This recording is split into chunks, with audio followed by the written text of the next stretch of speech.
YouTube, how's it going? The Goat House is back with my divisional round score predictions, going through all four divisional round NFL games, predicting the scores, taking a look at the lines on the games as well. Before we get started, we have two channels now. We have a new channel called the Goat House Plus. There's a link in the description and the comments to every single video. Please subscribe to both. Extra content on that Goat House Plus.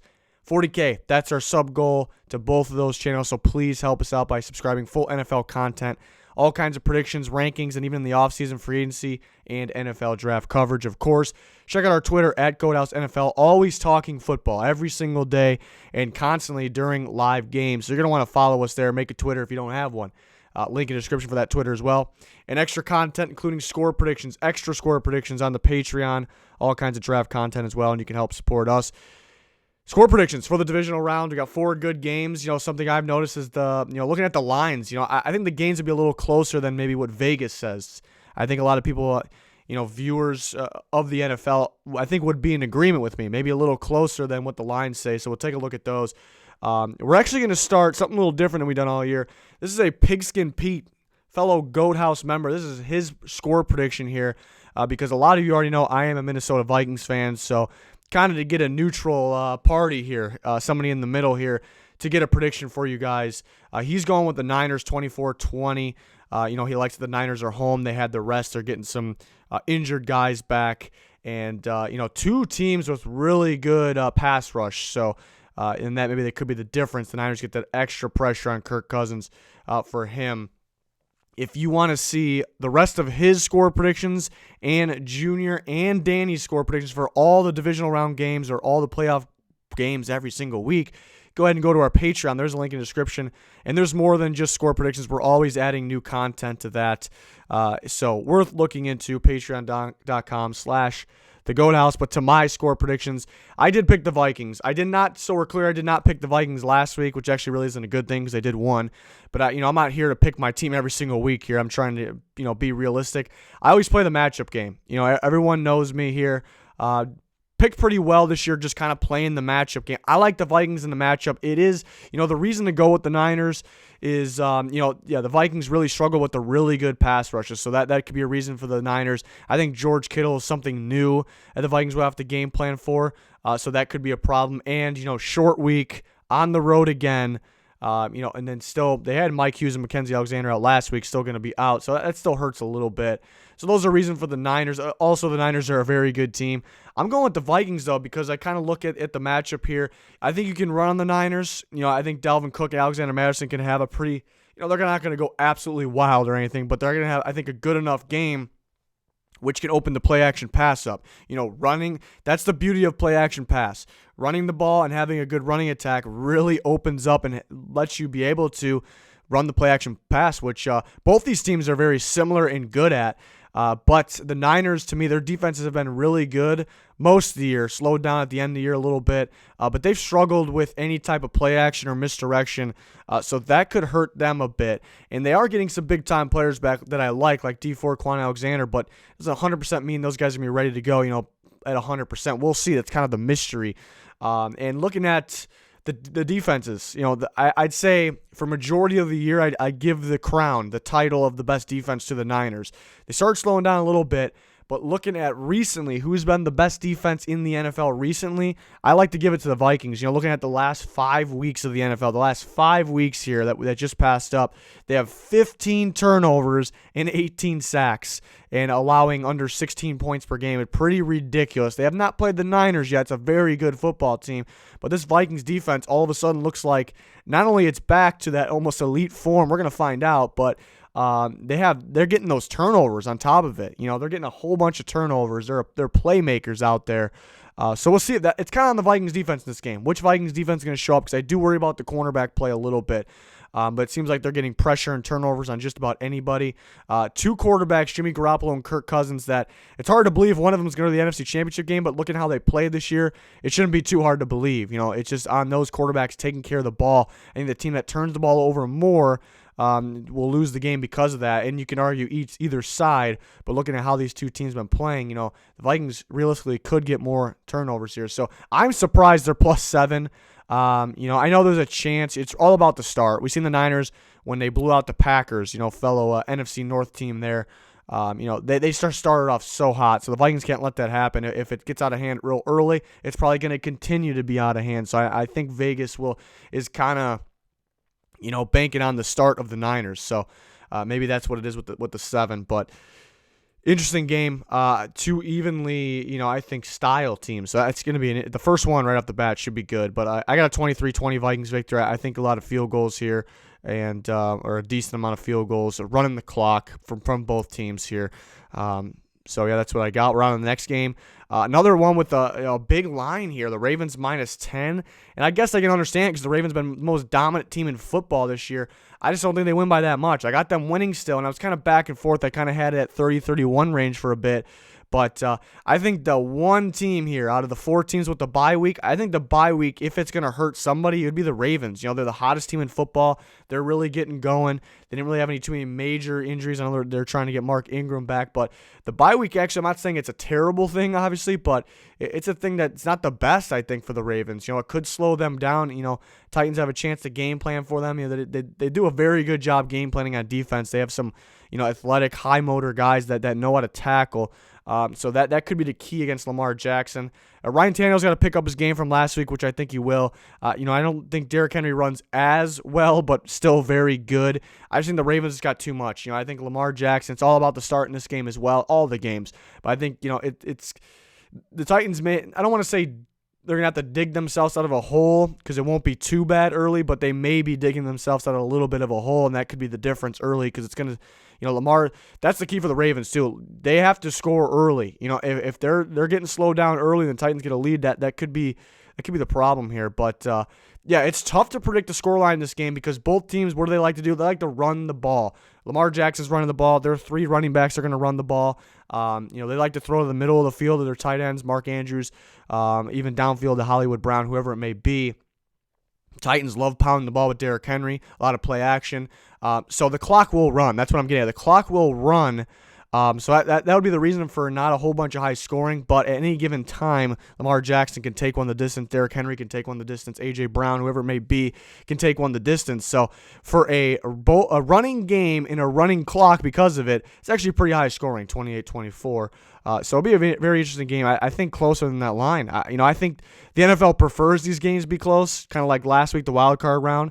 But will they fix the game? I'm not trying to say that, but it just felt like they kept them all close last week, so I think it could happen again this week. We will see.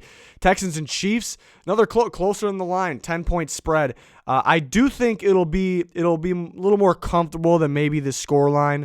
4-point win. I think the Chiefs could be controlling this game the whole way, but the Texans could really Deshaun Watson and their receiver duo, I think, could keep them in the game, keep on scoring. The Chiefs defense has been much improved since the last time they played, but I still like the Texans, and they may be playing from behind a little bit, not like a whole lot in this game. I like Watson to keep scoring. Will Fuller most likely coming back. That's great for himself, for DeAndre Hopkins, for Deshaun Watson. So I think they can keep up here, but I think the Chiefs just at home with the rest, getting healthier. They just have enough. They have too much here for the Texans. Mahomes, and I think Damian Williams will start to pick it up, kind of what we thought he would be maybe this year that we haven't seen yet. And they have a good receiver unit as well. Obviously with Travis Kelce on top of that, but defense is playing good. They're very good at blitzing. Showing different disguises there, and then players in the secondary have stepped up. I know Juan Thornhill's hurt. That kind of hurts a bit. But I think the Chiefs got too much. Their true identity is an elite offense, and I think it'll be that way in this game. It's on the Texans' defense. They got to show some kind of pressure. So it was hopefully J.J. Watt. He made a crucial sack, an impact sack last week. We're going to need some more of that now. We'll see if we can get some more of that. Coverage has got to be on point for this game for the Texans.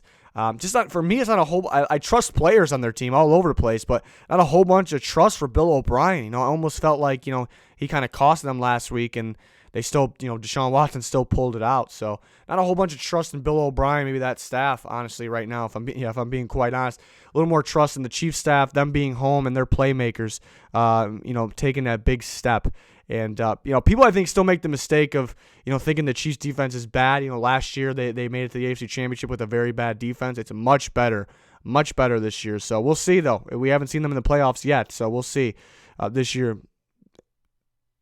Seahawks-Packers next game. 24-20 Packers, another one I think is close, but I think they got it right with the line. I'm deciding between a 4-point game. It's tough only going 20 points with the Seahawks. It is tough, only doing that with Russell Wilson here. And they very well could score more. I'm not guaranteeing anything here, but looking at what they got going on offense, it's one-dimensional. It's the running game's not there. Yeah, Marshawn Lynch had a pretty nice run from the goal line there. That'll happen in short yardage. They're not breaking any big runs. If they do, then I guess I'm wrong. But they're not gonna. If they do, I don't think it's gonna be multiple times. I guess I think it's kind of gonna be a limited thing, is what I'm trying to say here. So they're pretty one-dimensional, which with Russell Wilson, maybe the best passer in football right now, you can be and you can still win with the improvement of DK Metcalf, with Tyler Lockett still waiting to break out, and we know he very well could. It's very possible. They have playmakers on defense. It's not the best defense left in the playoffs. It's a solid defense, but they'll give up yards, but they'll make plays at the same time that could be impact, that could be crucial.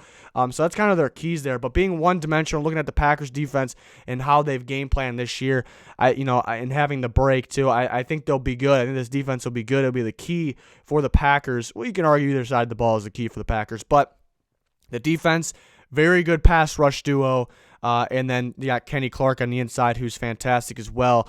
And then you got a pretty good secondary. I think a pretty deep secondary. It's not the best in football, but they're playmakers. They're athletic, and it's pretty deep. There's a number of guys you can throw back there and play well. So what am I getting at? They're going to rush the passer like they always do. But sometimes they like to have, Zadarius Smith doesn't always rush, kind of goes inside, and he plays the run very well. But they're not going to be worried about the run. They're going to rush the passers. We even seen them throw 5 defensive backs out there plenty of times. For majority, a lot of teams do that, but for majority of the game talking. And I think that's what they'll do. They'll rush the passer and just play Russell Wilson, and that's kind of the key here. But another key is the Packers' offense. We've seen them slip up at times. We've seen them just not being able to score, even against the Lions last game of the year. Seen them against the Chargers. Seen them to struggle in crucial moments to score. So if there is a chance, they can only get, there's a chance.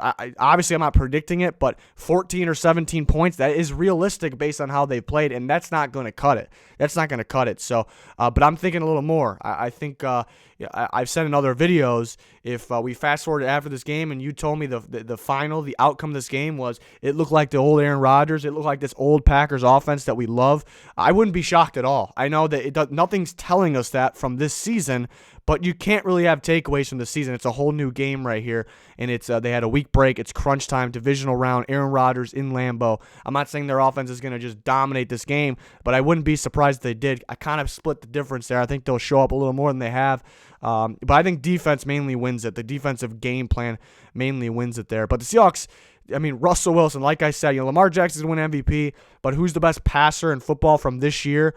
Who's the best passer in general? Maybe people would go with Mahomes, but I'd say the best passer from this year and very well in general, it's Russell Wilson, and he can win at any given time, especially with his weapons there. And like I said, I like both these defenses. They're pretty even. I think the Packers are a little better in terms of the pass rush, but the Seahawks, they'll give up some yards here and there, but they'll get their hands in the ball. And it looks, sometimes it's a big-time play. Sometimes there's a lot of luck on their side, but it continues to happen, and that could be the difference here. But again, I think the pass rush of the Packers could be the key. Very interesting that look at these pass rush teams. Something I just thought of. Look at the duo of the Packers, Zadarius Smith and Preston Smith. You look at the duo of the Niners, Nick Bosa and Dee Ford, and the duo of the Vikings, Everson Griffin and Daniel Hunter, and those teams are still alive. Maybe the best duos in all of football. It just shows how important the pass rushing is at this stage. Even the Seahawks, Clowney's going to have to step up even bigger, and they very well, other than that, they have a pretty good rotation. I like Quentin Jefferson a lot. He slides in and outside. He can rush from anywhere, so that could be the key too. This is probably the best game this week, I think. I think the two NFC games are the best games, really. But this is one that I think is guaranteed that should be a good game. I don't think the Packers definitely got the edge.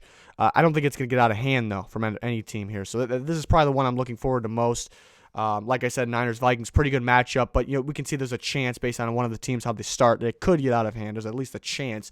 So this is probably the best game here, and one of them is going to the NFC Championship game. Russell Wilson versus Aaron Rodgers. Cannot wait. Let me know your guys' thoughts. Again, the other guys of the Goat House, 3 other guys, they have their full score predictions for each round. on the Patreon. Go ahead and follow our Twitter for constant NFL talk and updates on the channel. Follow and subscribe to both of our YouTube channels. We really appreciate it. All the links for all of that in the description, in the comments, every single video. So please help us out. Really appreciate you guys for all the support. Been growing like crazy here, so really appreciate it. It's awesome. But thank you for watching this video. That's going to do it. Goodbye.